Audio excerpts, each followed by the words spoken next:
UAE-യിൽ സ്വാഭാവിക മരണം സംഭവിക്കുന്ന തൊഴിലാളികളുടെ മൃതദേഹം നാട്ടിലെത്തിക്കാൻ ദുബായ് ഇന്ത്യൻ കോൺസുലേറ്റ് കഴിഞ്ഞ വർഷം ആരംഭിച്ച ഇൻഷുറൻസ് പദ്ധതിയിൽ ഈ വർഷം ദുബായ് നാഷണൽ ഇൻഷുറൻസും നെക്സസ് ഇൻഷുറൻസ് ബ്രോക്കേഴ്സും കൈകോർക്കും. കോൺസുലേറ്റ് അധികൃതർ വാർത്താസമ്മേളനത്തിലാണ് ഇക്കാര്യം അറിയിച്ചത്. 10-ൽ കൂടുതൽ ജീവനക്കാരുള്ള സ്ഥാപനങ്ങൾക്ക് ഈ ഇൻഷുറൻസ് പദ്ധതിയിൽ ജീവനക്കാരെ ഉൾപ്പെടുത്താം. 69 വയസ്സ് വരെ പ്രായമുള്ളവർക്ക് ഇതിൽ അംഗങ്ങളാകാം.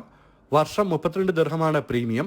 മരണമോ സ്ഥിരം ശാരീരിക വൈകല്യമുണ്ടാക്കുന്ന അപകടമോ സംഭവിച്ചാൽ 35,000 ദിർഹം വരെ ഇൻഷുറൻസ് ആനുകൂല്യം ലഭിക്കും. മൃതദേഹം നാട്ടിലെത്തിക്കാൻ 12,000 ദിർഹം വരെയുള്ള ചെലവ് ഇൻഷുറൻസ് കമ്പനി നൽകും. സ്വാഭാവിക മരണം സംഭവിക്കുന്ന തൊഴിലാളികളുടെ മൃതദേഹം നാട്ടിലെത്തിക്കാൻ നിലവിൽ ഇൻഷുറൻസ് സംവിധാനമില്ലാത്ത പശ്ചാത്തലത്തിൽ കഴിഞ്ഞ വർഷമാണ് ഇന്ത്യൻ കോൺസുലേറ്റ് ഇത്തരമൊരു പദ്ധതി ആരംഭിച്ചത്. കഴിഞ്ഞ വർഷം മറ്റൊരു ഇൻഷുറൻസ് കമ്പനിയുമായി സഹകരിച്ച് ആരംഭിച്ച പദ്ധതിയും നിലവിലുണ്ടാകുമെന്ന് അധികൃതർ പറഞ്ഞു. ജനം, ദുബായ്.